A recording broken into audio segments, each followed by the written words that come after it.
All right, we now have Sidney Powell on the phone. We got the little gremlins out of the system there, whatever the problem was. Sidney, if you can hear us, great to talk with you tonight. Yes. How you doing? And it's good to talk to you as always. I want to start off with just the ruling. The biggest news out tonight is this Pennsylvania ruling from this federal district court judge. What do you make of that? Yes. Well, each of the district court judges has their own particular perspective on things, and I think that judge was appointed by President Obama. We really don't expect to win a lot of the district court cases, but ultimately the Court of Appeals and the Supreme Court will have to get it right. We're very clear on the law and the facts on multiple issues, and we haven't even begun to present the big fraud case yet that I am still working on. And it's going to be a blockbuster. I mean, it's interesting. Obviously, I mean, you guys had the news conference this week. There was a lot of compelling stuff in there. It sounded like you guys were making progress going down a road of investigation. But as I think anybody understands, when you're trying to lay out a case, it takes time to find out what you have. You had a bit of a rub with Tucker Carlson this week, who basically said you didn't have any evidence when they asked you to come on. What is the truth of the matter there? Because that made a lot of news. Oh, yes. Well, he sent me some very abrasive and disrespectful emails or text messages, and I responded politely, offering him a different person as a witness who could explain it. I simply didn't have time to do it then, and I sent him a copy of one of the compelling affidavits that we have in the case. And apparently that wasn't sufficient for him. He was having a little bit of a tantrum. But I didn't see or hear what he said, and I haven't had time to listen to what he said after that. I'm just proceeding on my course of getting the case ready to prove in a court, which is where we prove cases of law, not in the media. What is your timeline as you look at this? You know, what's the timeline you think before you can put out some of this evidence that can really, you know, if you want to shut the media up, or they say that you guys have nothing, when will you have some of this stuff that's this hardcore evidence in paper and writing? Well, frankly, the affidavits we've already introduced are hardcore evidence. They're firsthand testimony of witnesses who saw how and why the system was created and how it worked to accomplish the objective for Hugo Chavez. They're people who saw ballots being destroyed. We've got evidence from people who saw fake ballots being created. We've got all kinds of different evidence, and then we've got the statistical and mathematical evidence that's absolutely irrefutable. I mean, a coin doesn't land on the same side when you flip it 186,000 times. You can't just inject 86,000 Biden votes and expect anybody to believe those are real, and they're not. When we see, no matter how you analyze the statistics, whether it's a predictive model or the actual data as it comes in, it doesn't hold water. And we've got other testimonial evidence that appears to be coming in now to indicate the Democrats literally added 35,000 votes to every Democratic candidate to begin with. 35 in any particular state, or you say 35,000 where?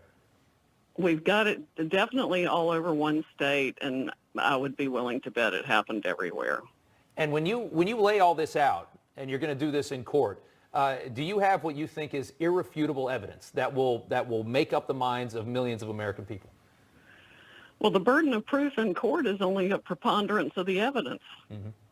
It's not beyond a reasonable doubt. That's the criminal standard. But frankly, with everything we've got, these should be criminal prosecutions at a significant level for fraud and conspiracy to defraud provable beyond a reasonable doubt. There are hundreds of thousands of people in our criminal system right now in prison who were convicted on far less evidence of guilt than we have here. Sidney Powell, I want you to react to something that this Republican senator from Pennsylvania, Pat Toomey, just said in reaction to the district court judge's decision. The district court judge is someone who's very close to Pat Toomey. Senator Toomey says that President Trump has now, quote, exhausted all plausible legal options to challenge the result of the presidential race in Pennsylvania. Is that true? No, that's not true at all.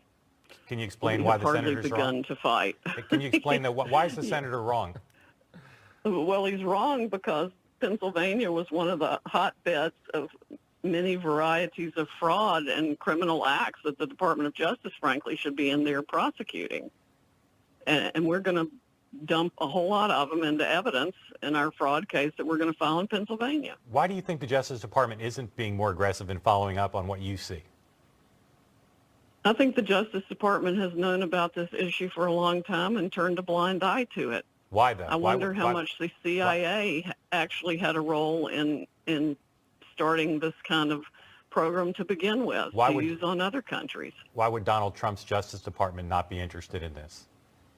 Well, I wish Donald Trump had as much control over the Justice Department as people think he does. It's taken on a life of its own. I don't think even Bill Barr has the control over the Justice Department that he would like to have, because there are so many lawyers in so many different places doing whatever it is they want to do and ignoring the standards and practices that historically created the Justice Department to seek justice and not convictions.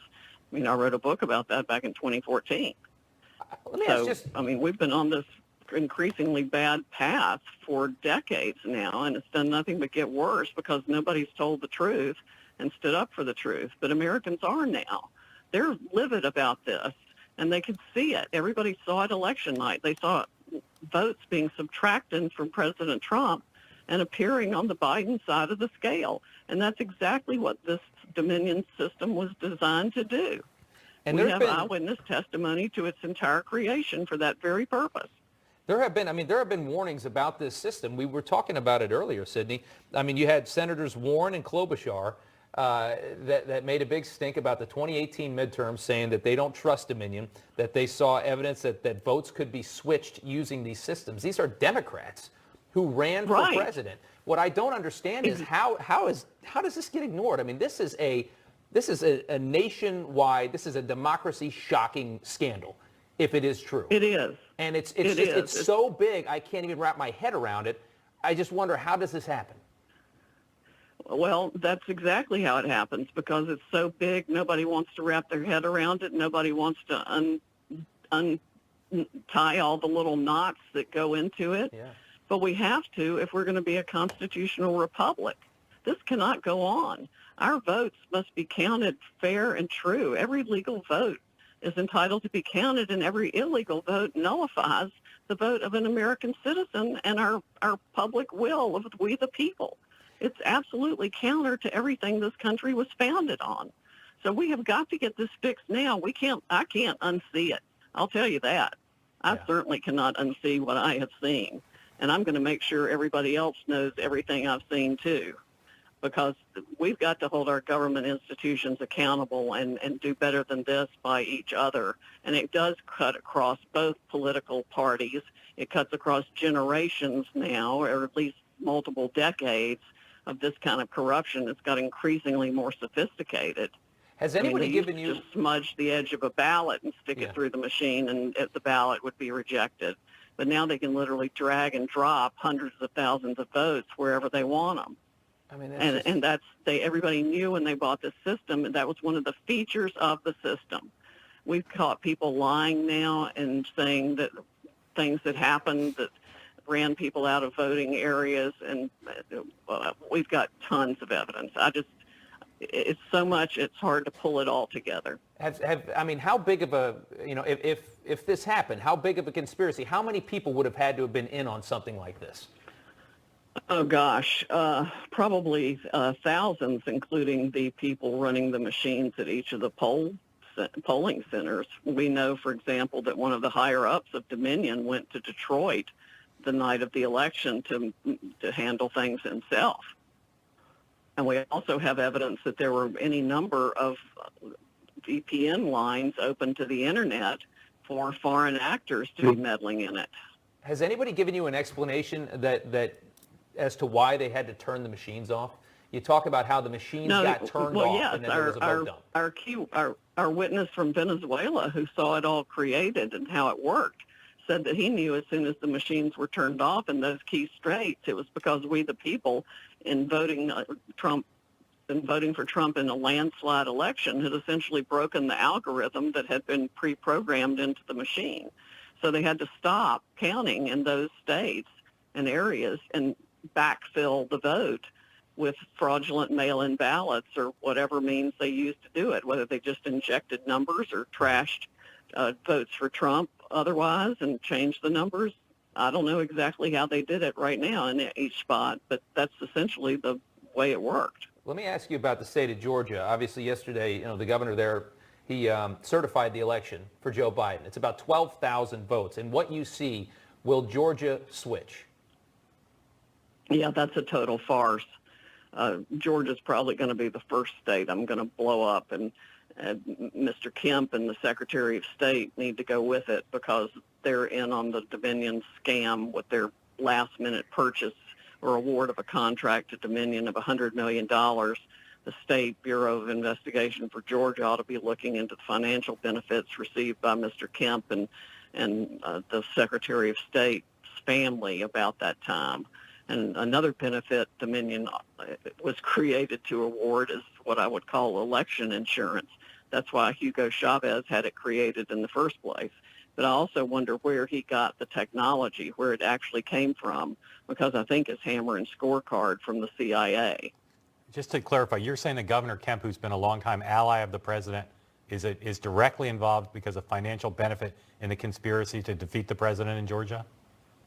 We have certainly been told that there is evidence of that, and it would warrant an investigation if anybody were actually going to do an honest investigation. What more could you tell us about that alleged conspiracy? The governor's involvement? I can't give you any more details than that now, but it would certainly warrant an investigation. If it had been reported to me as a law enforcement officer, I would be investigating it steadfastly. I know you say you want to do your arguing in court. You are an attorney. You're not a press secretary, but you all did have a press conference last week. Jordan Sekulow said that there's going to be a filing soon in Georgia that would be explosive. Can you tell us anything? Can you make some news with us here tonight? Tell us anything new that you're going to present in that filing in Georgia? Well, I can't say that yet, but hopefully this week we will get it ready to file. Sydney, it will be biblical. Biblical. What is the state where was it the worst? From what you see and what you're alleging, what state was switched the most? Oh, that's really hard to say. Georgia is extremely bad. We've got ballots being shredded, ballots being thrown out in trash bags, lying by people working in the center, the votes being switched, the algorithms being run. You name the manner of fraud, and it occurred in Georgia. These are in the Atlanta area counties, those counties, Fulton, DeKalb? Yeah, I think the algorithm ran most probably across the country. Can I say that for sure yet? No, I can't say that for sure yet, but it looks that way. And it looks like 35,000 votes were added to every Democratic candidate.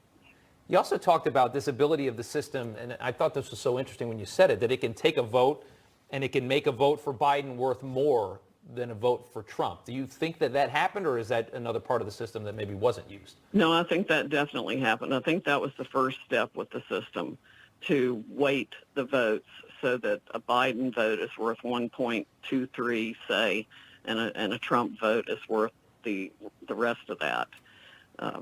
And so the Trump vote is about 3/4, and the Biden vote is 1 1/4. And that way, you can see the reports and the records of fractional numbers for the votes. Yeah, it's nuts. It is. I mean, everything you're alleging, frankly, is nuts. Which is why I think you're getting so much scrutiny and so much criticism. But if it's true, and we don't know, and that's just a simple thing, is that we don't know yet if it's true because we can't see what you've seen. I want to ask you about Michigan. Michigan's a bigger margin than the rest of them. It's like maybe 150,000.